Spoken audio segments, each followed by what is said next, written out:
Hello guys, कैसे हो आप सब। उम्मीद करता हूँ बेहद स्वस्थ होंगे, मस्त होंगे। फिर से मौजूद आपका दोस्त, आपका होस्ट, एक नया वीडियो सेक्शन लेके, जिसका नाम है कोवलेंट बॉन्ड। तो उम्मीद करता हूँ वीडियो सेक्शंस आपको पसंद आ रहे होंगे। अगर चीज़ें पसंद आ रही हैं तो चीज़ों को लाइक करना है, शेयर करना है, सब्सक्राइब करना बिल्कुल भी नहीं भूलना है। तो चलने से पहले हमेशा की तरह जो भी मुझे इस वीडियो सेक्शन के माध्यम से बड़े बुजुर्ग, युवा, नौजवान जो भी देख रहे हैं, उन सभी को मेरी तरफ से हाथ जोड़कर विनम्र भाव से राम राम, सत श्री अकाल, जय श्री राम, जय हिंद, जय भारत। उम्मीद करता हूँ आप स्वस्थ होंगे, मस्त होंगे। चलते हैं अपने वीडियो सेक्शन की ओर। और हमेशा की तरह चलने से पहले मुझे पता है आपको एक हैबिट हो चुकी है 4 लाइनें सुनने की। तो शुरू करते हैं वो 4 लाइनें, ध्यान से सुनना है। क्या है कि आजकल ज़्यादा ही शेर और शायरी किस पे हो रही है, प्यार मोहब्बत वालों के लिए। तो इसीलिए कह रहा हूँ इन चीज़ों से आपको दूर रहना है। प्यार मोहब्बत नाम की कोई चीज़ एग्जिस्ट नहीं करती। ध्यान से सुनना है। हमारी काबिलियत क्या परखोगे साहब, छोटी सी उम्र में हज़ारों दिल जीत रखे हैं। तो उम्मीद करता हूँ ये 4 लाइनें बेहद पसंद आई होंगी। फिर से एक बार रिपीट कर देता हूँ। हमारी काबिलियत क्या परखोगे साहब, छोटी सी उम्र में हज़ारों दिल जीत रखे हैं। तो उम्मीद करता हूँ आपको ये लाइनें पसंद आई होंगी। छोटी सी उम्र में आपको क्या करना है भाई, अपने काम के आधार पे हज़ारों दिलों पे राज करना है। तो वो एक ही चीज़ है, आप पढ़ाई कर सकते हैं, स्पोर्ट्स में जा सकते हैं, उसी के माध्यम से आप लोगों के दिलों पे क्या कर सकते हैं, राज कर सकते हैं। बाकी ये प्यार मोहब्बत वाला कोई राज नहीं होता, it is a time pass कह सकते हैं आप। सबसे पहले शुरू करते हैं कोवलेंट बॉन्ड की कैरेक्टरिस्टिक्स। उम्मीद करता हूं आयनिक बॉन्ड की जो कैरेक्टरिस्टिक्स थी वो आपको एक्सप्लेन हो गई होंगी, क्लियरिफाई हो गई होंगी। आज करते हैं हम कोवलेंट बॉन्ड की कैरेक्टरिस्टिक्स। किसकी? कोवलेंट बॉन्ड की कैरेक्टरिस्टिक्स। तो सबसे पहले जो कोवलेंट बॉन्ड वाला जो कंसेप्ट था वो पीछे भी बता दिया था, लैंगम्यूर नाम का जो व्यक्ति था उसने शुरू किया था। सही। तो आज शुरू करेंगे हम क्या, कैरेक्टरिस्टिक्स ऑफ कोवलेंट बॉन्ड या प्रॉपर्टीज ऑफ कोवलेंट कंपाउंड कह सकते हैं। तो सबसे पहले आज का जो टॉपिक होगा that is called properties of covalent compound. सही है। अब कोवलेंट कंपाउंड जो है वो बने कैसे होंगे भाई, कोवलेंट बॉन्ड से मिलकर बने होंगे कह सकता हूं। किसी भी कोवलेंट बॉन्ड का जो निर्माण होता है वो किस तरीके से हो सकता है, non metal plus non metal के कॉम्बिनेशन से आप कैसे कंपाउंड ऑब्टेन करवा सकते हैं। Non metal plus non metal के कॉम्बिनेशन से जो कंपाउंड ऑब्टेन होते हैं वो कौन से होते हैं जी, कोवलेंट। कैसे? Covalent. Non metal plus non metal जो आपस में जुड़ रही होंगी वो कौन से बॉन्ड से जुड़ रही होंगी, कोवलेंट बॉन्ड। और एक ऐसा बॉन्ड जो क्या करके रखे, किसी दो नॉन मेटल, अलग अलग प्रकार की जो नॉन मेटल हों या सेम नॉन मेटल हों, उनको अटैच करके रखे और उनकी वजह से कॉम्बिनेशन से एक अलग प्रकार की फॉर्मेशन करे, कंपाउंड की फॉर्मेशन करे। अटैच किससे रखे, कोवलेंट बॉन्ड से। ऐसे बनने वाली चीज़ों को केमिस्ट्री में क्या कहा जाता है, कोवलेंट कंपाउंड कह सकता हूँ। भाई आयनिक कंपाउंड के अंदर मेजर रोल किसका था, आयनिक बॉन्ड का था। कोवलेंट कंपाउंड जो बना होगा उसके अंदर मेजर रोल किसका रहा होगा, आप कह सकते हो कोवलेंट बॉन्ड का रहा होगा। तो सबसे पहली जो प्रॉपर्टी होती है that is called mode of formation. भाई कोवलेंट जो बॉन्ड है या कोवलेंट जो कंपाउंड है वो किस तरीके से निर्मित किया गया होगा। तो मोड ऑफ फॉर्मेशन हमने पीछे पढ़ा था क्या, दोज कंपाउंड्स, उन कंपाउंड्स को आप कोवलेंट कंपाउंड कह सकते हो, those compounds which are formed by, ऐसे कंपाउंड जो कैसे बनते हो, those compounds which are formed by mutual sharing of electron. those compounds which are formed by mutual sharing of electron result in formation of a bond, result in formation of bond known as covalent bond, and formation of compound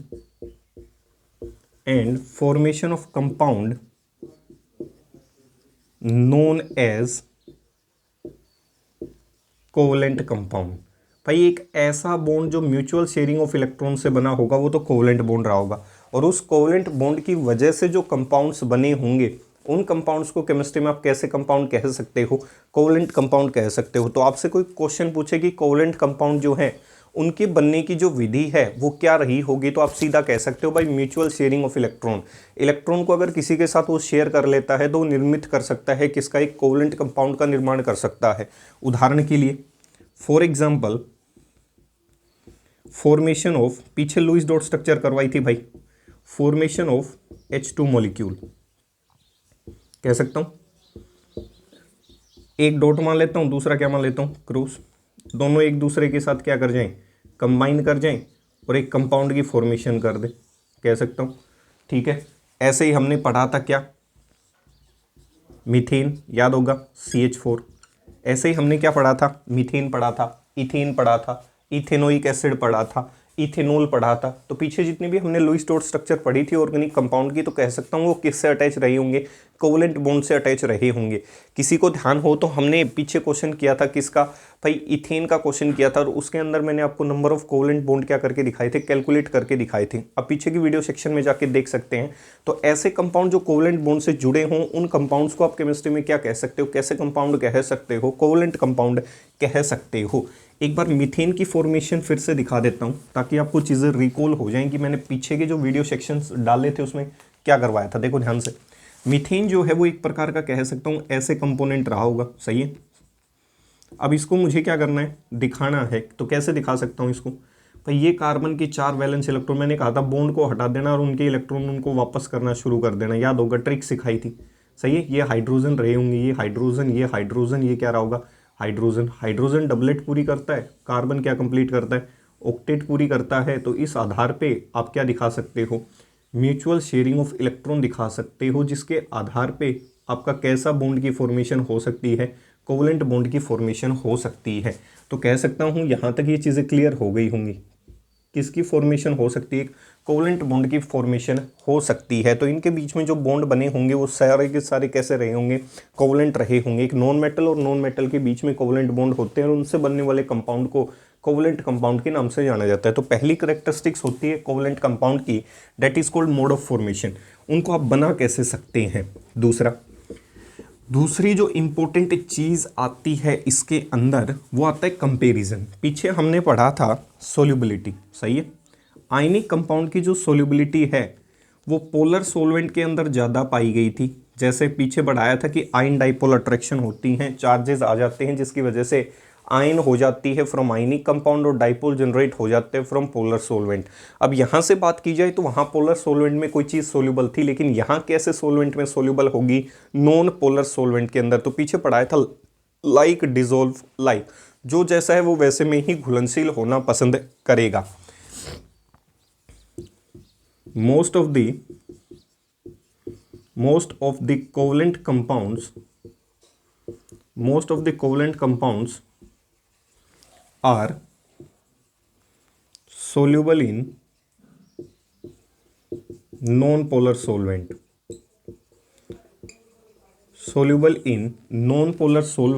और आप कह सकते हो organic solvent. ज़्यादातर जो organic solvent होते हैं वो किसका काम कर सकते हैं, नॉन पोलर सोलवेंट का काम कर सकते हैं ज़्यादातर, ठीक है। तो कह सकता हूँ क्या तो वो ऑर्गेनिक सोलवेंट में सोल्यूबल हो जाए, लाइक डिजोल्व लाइक। अब आयनिक जो था वो किस में डिजोल्व था, आप कह सकते हो जस्ट लाइक पोलर स्पीसीज जिसके ऊपर चार्ज सेपरेशन क्रिएट हो रही थी। तो ऐसे ही जो कोवलेंट कंपाउंड होते हैं वो नॉन पोलर सोलवेंट या फिर ऑर्गेनिक सोलवेंट में डिजोल्व होना पसंद करते हैं। उदाहरण के लिए कौन कौन से नॉन पोलर सोलवेंट हो सकते हैं, भाई आपका पेट्रोल हो सकता है, कह सकता हूँ एक प्रकार का ऑर्गेनिक सोलवेंट भी है। ईथर हो सकता है, कह सकता हूँ। ऐसे ही आपका CCl4 होता है, कार्बन टेट्राक्लोराइड, और कह सकता हूँ जो बेंजीन है ये, सही है। ये सारे के सारे कैसे सोलवेंट है, नॉन पोलर सोलवेंट है या फिर ऑर्गेनिक सोलवेंट है। तो ऐसे सोलवेंट के अंदर आपका कोवलेंट कंपाउंड आसानी से क्या कर सकता है, डिसोल्व हो सकता है। लेकिन एक्सेप्शन, अब क्वेश्चन ये, भाई जितने भी ऑर्गेनिक कंपाउंड हैं, कह सकता हूँ जितने भी ऑर्गेनिक कंपाउंड्स हैं, तो ऑर्गेनिक कंपाउंड्स के अंदर कौन सा बॉन्ड क्रिएट हो जाता है, that is a covalent bond. भाई आपको पता है कि ऑर्गेनिक कंपाउंड जैसे जैसे हम आगे पढ़ते जाएंगे तो आपको पता है कि हाइड्रोकार्बन्स के बारे में पढ़ेंगे। तो ज़्यादातर जो मेन कॉन्स्टिट्यूएंट एलिमेंट मौजूद होता है किसी ऑर्गेनिक कंपाउंड में, वो तो क्या तो कार्बन मौजूद होता है, क्या हाइड्रोजन। तो कह सकता हूँ ज़्यादातर ऑर्गेनिक कंपाउंड जो होते हैं उनमें जो बनने वाला बॉन्ड होता है वो कौन सा होता है, कोवलेंट बॉन्ड होता है। आप आगे आगे देखते जा रहे हो कि कौन सा करेक्टर धीरे धीरे बढ़ता हुआ जा रहा है, कोवलेंट करेक्टर बढ़ता हुआ जा रहा है। तो ज़्यादातर केमिस्ट्री में जो ऑर्गेनिक कंपाउंड्स हैं तो कह सकता हूँ वो कौन से बॉन्ड से जुड़े रहे होंगे, कोवलेंट बॉन्ड से आपके जुड़े रहे होंगे, कह सकता हूँ।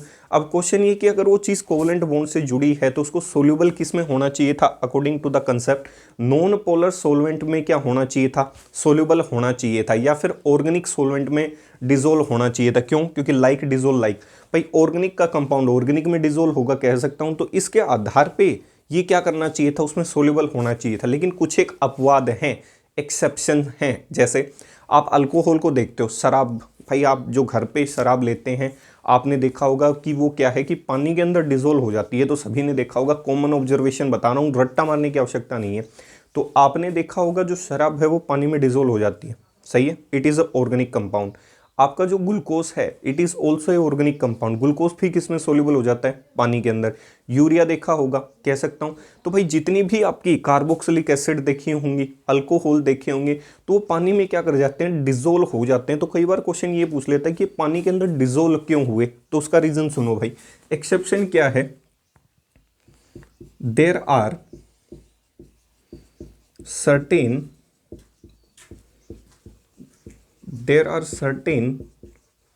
organic compounds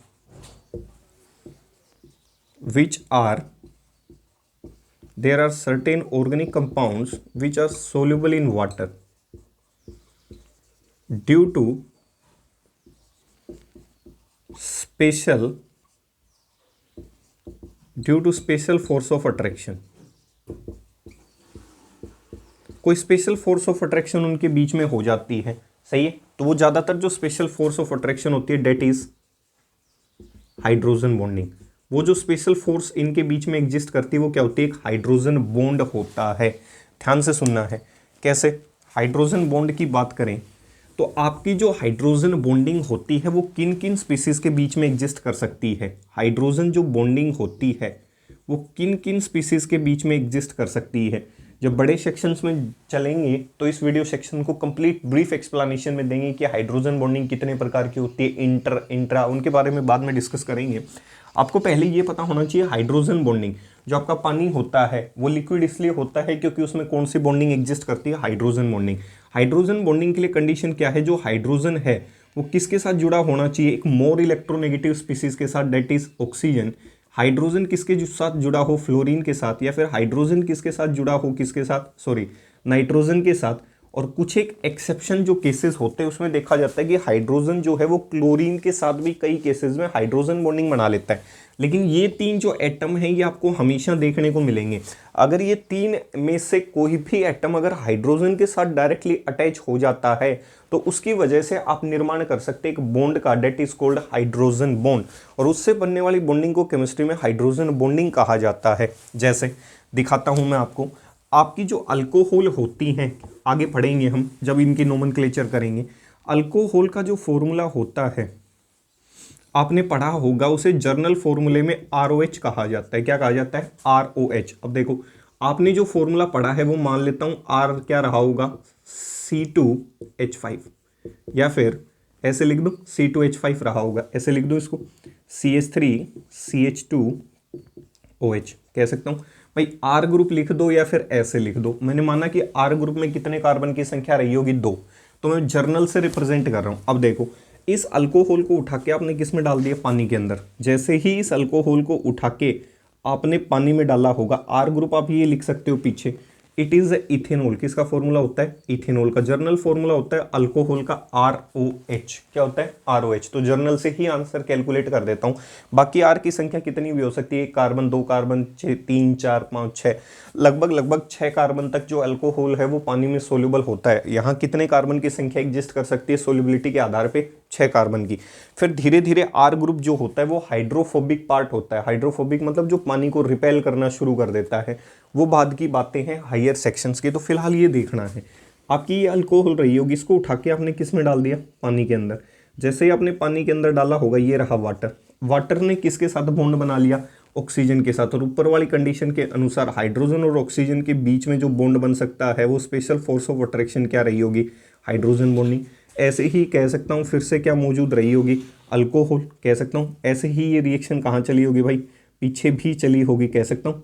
ऐसे ये रिएक्शन कहाँ चलती चली गई होगी, पीछे भी चलती हुई चली गई होगी, कह सकता हूँ ऐसे। फिर से इसके साथ कौन आया होगा, हाइड्रोजन, वाटर आया होगा। तो इसका मतलब यहाँ भी क्या हो सकती है, हाइड्रोजन बॉन्डिंग हो सकती है। तो ये रिएक्शन लगातार पीछे की तरफ कंटिन्यू होती हुई चली जाएगी। और इस हाइड्रोजन बॉन्डिंग की वजह से आपकी जो अल्कोहल होती है वो पानी में क्या हो जाती है, सोल्यूबल। अल्कोहल में भी हाइड्रोजन बॉन्डिंग होती है, कार्बोक्सिलिक एसिड में भी क्या होती है, हाइड्रोजन बॉन्डिंग होती है। तो इन दो हाइड्रोजन बॉन्डिंग की वजह से अल्कोहल और जो कार्बोक्सिलिक एसिड होती हैं वो पानी में क्या हो जाती हैं, सोल्यूबल हो जाती हैं। क्षमा चाहूँगा, तब तक इंक डाल लेता हूँ, तब तक आप देखो भाई इस चीज़ को ध्यान से देखना है। अल्कोहल और जो कार्बोक्सिलिक एसिड होती हैं वो पानी में सोल्यूबल होती हैं, और सोल्यूबल इसलिए होती हैं क्योंकि वो हाइड्रोजन बॉन्डिंग बना सकती हैं। तो उम्मीद करता हूँ यहाँ तक ये चीज़ क्लियर हो गई होगी, सही है। क्षमा चाहूँगा भाई, आपकी अल्कोहल और कार्बोक्सिलिक एसिड, अल्कोहल और कार्बोक्सिलिक एसिड, कई सोच रहे होंगे मास्टर पीछे चला गया, आंसर देख के आया होगा। ना ना ना, नहीं आता तो भाई नहीं आता, कोई गूगल थोड़ी है कि हर चीज़ का आंसर लेके व्यक्ति घूम रहा होगा। तो कह सकता हूँ अल्कोहल और कार्बोक्सिलिक एसिड, आजकल के स्टूडेंट बड़े तेज हो चुके हैं। अल्कोहल और कार्बोक्सिलिक जो एसिड होती हैं वो पानी में सोल्यूबल होती हैं, सोल्यूबल इन वाटर।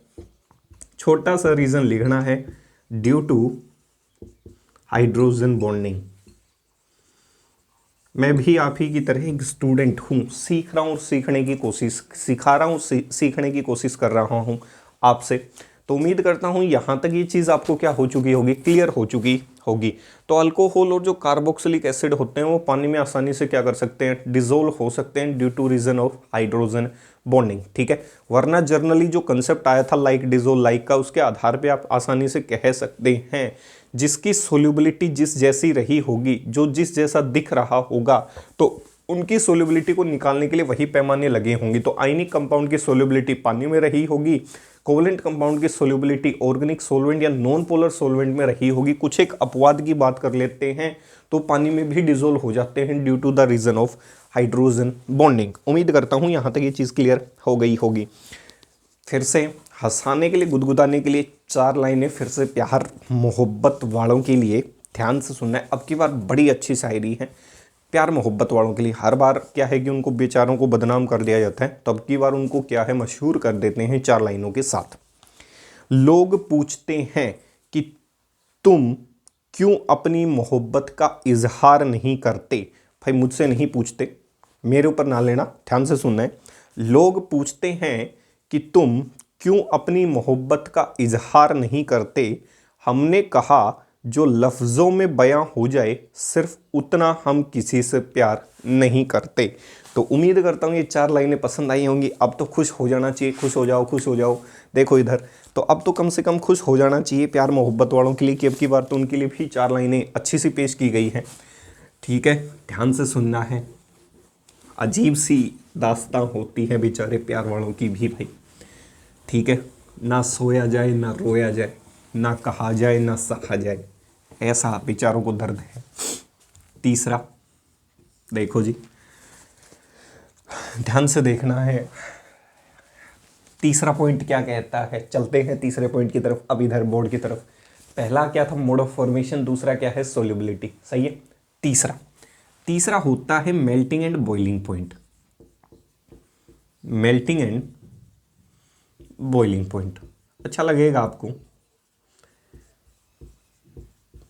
तुम्हारे चक्कर में पढ़ाई के साथ साथ आधा शायर हो गया हूँ मैं। ऐसे ही काम चलता रहा तो मुझे लगता है शेर और शायरी का कभी लत ना लग जाए तुम्हारी वजह से, तुम्हें सुनाने के चक्कर में।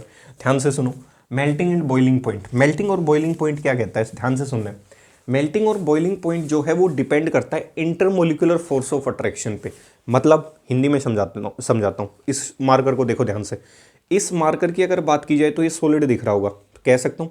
अब ये सॉलिड इसलिए दिख रहा होगा क्योंकि इसमें जो पार्टिकल्स हैं वो बिल्कुल पास पास क्लोजली पैक रहे होंगे, कह सकता हूँ। ऐसे ड्रॉ कर देता हूँ, एक बार समझो कंसेप्ट को कि मेल्टिंग और बॉइलिंग पॉइंट से कहने का मीनिंग क्या होता है। आपके जीवन में आगे भी ये चीज़ें काम आएंगी। दिखा, मतलब इस मार्कर के अंदर ये पार्टिकल ऐसे पैक रहे होंगे।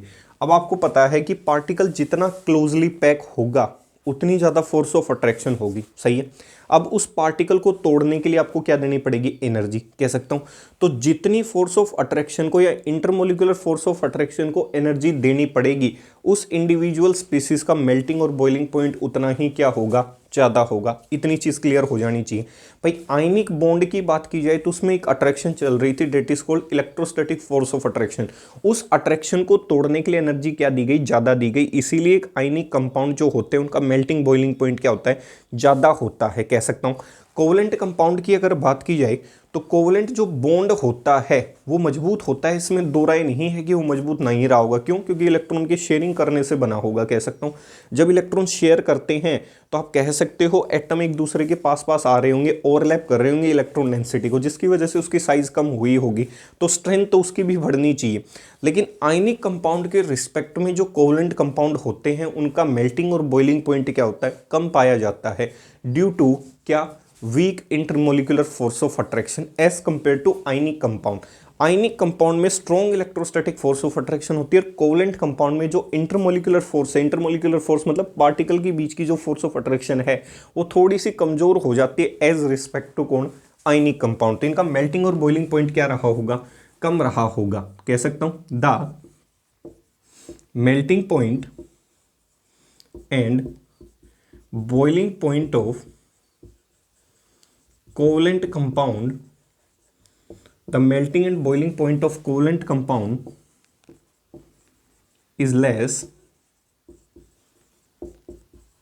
as compared to ionic compound. The melting and boiling point of covalent compound is less as compared to ionic compound due to क्यों? Due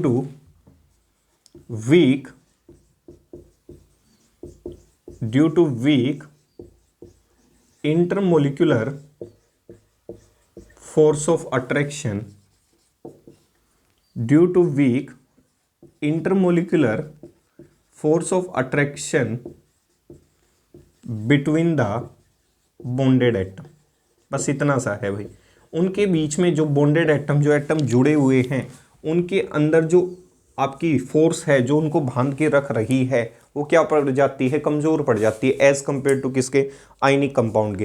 भाई आयनिक कंपाउंड में strong electrostatic force of attraction थी, लेकिन आपके जो कोवलेंट कंपाउंड होते हैं उसमें जो अट्रैक्शन है वो weak intermolecular force of attraction है, अट्रैक्शन कमजोर पड़ गई जो एटम आपस में जुड़े हुए हैं उनमें। इस फोर्स ऑफ अट्रैक्शन के कम होने की वजह से आपका मेल्टिंग और बॉइलिंग पॉइंट कोवलेंट कंपाउंड का क्या पाया जाता है? कम पाया जाता है, कह सकता हूं। अब ऐसा नहीं कि हर एक कोवलेंट कंपाउंड का मेल्टिंग बॉइलिंग पॉइंट कम ही पाया जाएगा, ये ज़रूरी नहीं होता। सही है, ध्यान से देखना है। जैसे एक छोटा सा उदाहरण लिख देता हूँ आपकी, अगर बात की जाए उदाहरण के लिए, फॉर एग्जाम्पल जैसे मीथेन की बात कर लेता हूँ। सही है, CH4 आपने पढ़ा होगा,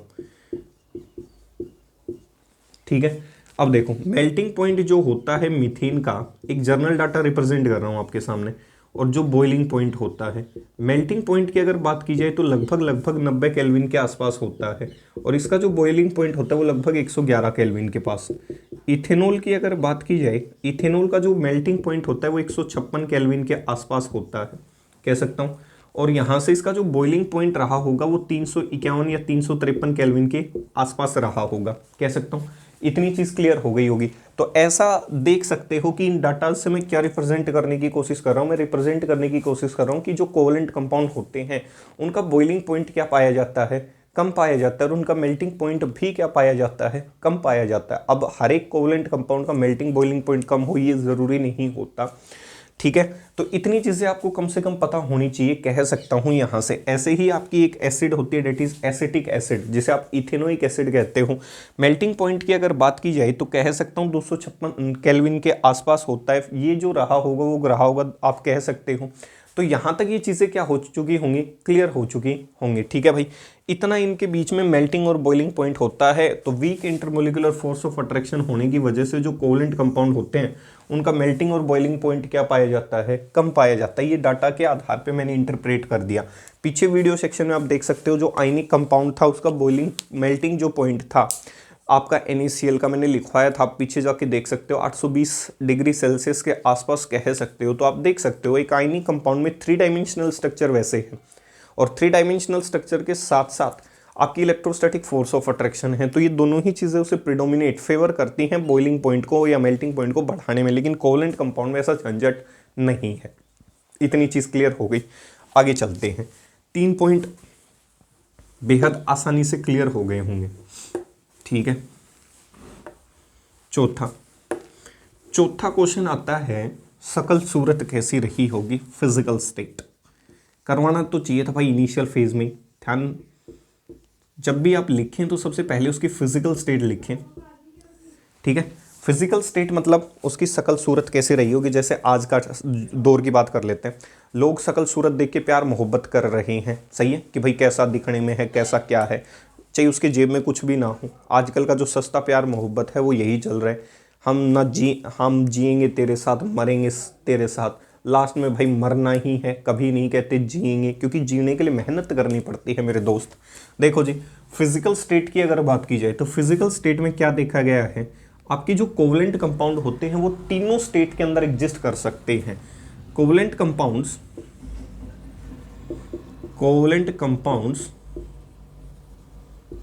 usually covalent compound usually exist in gaseous state, तीनों स्टेट में एग्जिस्ट कर सकते हैं। आपके आयनिक कंपाउंड सिर्फ एक स्टेट में एग्जिस्ट कर पा रहे थे, that is called solid state, crystalline solid कह सकता हूं। Covalent compound usually exist in gaseous state, solid state and तीसरा कौन सा है भाई, लिक्विड स्टेट। सही है, आपके सामने पेश कर देता हूं एग्जांपल, अच्छा लगेगा। फॉर एग्जांपल गैसियस स्टेट की बात कर लेते हैं, बहुत सारे हैं भाई, hydrogen, fluorine, chlorine, bromine, sorry bromine liquid होता है भाई, hydrogen, fluorine, chlorine, nitrogen, oxygen कह सकता हूं, बहुत सारे हैं, सही है। ये सारे किसका काम कर सकते हैं, गैसियस फेज का काम कर सकते हैं। HCl जो गैस होती है, सही है, हाइड्रोक्लोरिक एसिड, इसका तो एक्वस सॉल्यूशन बनने पे एसिड बनती है, उससे पहले जो HCl होती है गैसियस फेज में, हाइड्रोजन क्लोराइड HCl गैस, वो गैसियस फेज में होती है, कह सकता हूँ। CO2 होती है, आपकी बहुत सी चीजें होती हैं जो गैसियस फेज के अंदर एग्जिस्ट करती है। मीथेन जो होती है वो भी कौन सी फेज में एग्जिस्ट करती है, गैसियस फेज के अंदर एग्जिस्ट करती है, कह सकता हूँ। यहां तक ये चीजें क्या हो गई होगी, क्लियर हो गई होंगी। अगली जो फेज आती है that is called liquid state, सही है।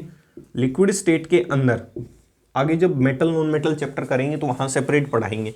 मेटल जो होती हैं वो भी लिक्विड अवस्था में एग्जिस्ट कर सकती हैं, जैसे mercury is a metal exist in liquid state. फिलहाल ये कोवलेंट कंपाउंड चल रहा है, तो कोवलेंट कंपाउंड में मतलब नॉन मेटल्स की बातें की जाएंगी। तो लिक्विड स्टेट में एक ऐसी नॉन मेटल जो एग्जिस्ट कर रही होगी डेट इज ब्रोमीन, एक ऐसी नॉन मेटल जो लिक्विड अवस्था में एग्जिस्ट कर सकती है डेट इज क्या रही होगी, ब्रोमीन रही होगी। सॉलिड स्टेट की बात कर लेते हैं, मेटल्स भी सॉलिड्स होती हैं और नॉन मेटल्स भी सॉलिड स्टेट के अंदर क्या कर सकती हैं, एग्जिस्ट कर सकती हैं। तो देख लेते हैं कौन कौन सी स्पीसीज हैं जो फिजिकल स्टेट में सॉलिड रही होंगी। तो सबसे पहले P4, फॉस्फोरस जो है वो P4 फॉर्म में एग्जिस्ट करता है, सॉलिड होता है। कई बार पूछ लेता है ऐसी नॉन मेटल जो सॉलिड अवस्था के अंदर एग्जिस्ट कर सकती हैं, या फिर कोवलेंट कंपाउंड जो सॉलिड अवस्था के अंदर एग्जिस्ट कर सकते हैं।